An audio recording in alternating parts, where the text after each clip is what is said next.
বিসমিল্লাহির রহমানির রহিম। আসসালামু আলাইকুম। রুবেল স্টাডি পয়েন্টে আবার সকলকে স্বাগতম।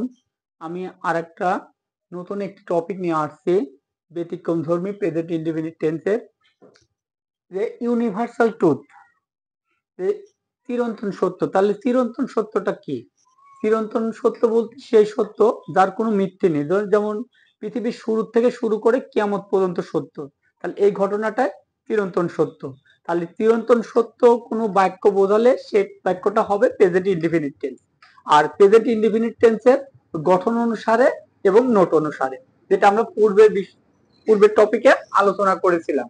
তাহলে এখানে আমি বোঝার স্বার্থে একটা উদাহরণ লিখে রেখেছি। সূর্য পূর্ব দিকে ওঠে।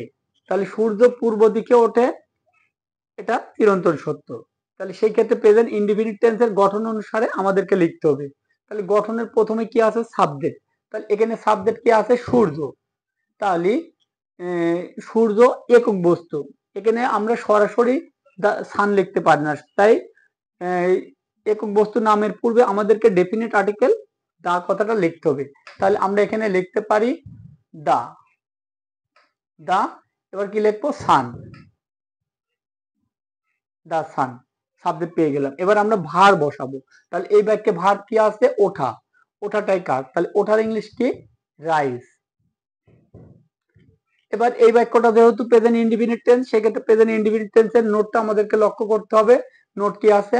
যে প্রেজেন্ট ইনডিফিনিট টেন্সের subject third person singular number হলে তাহলে ভার্বের সাথে এস অথবা ইএস যোগ করব। তাহলে এখানে the sun subject third person singular number, তাই ভার্বের সাথে আমরা এস যুক্ত করলাম।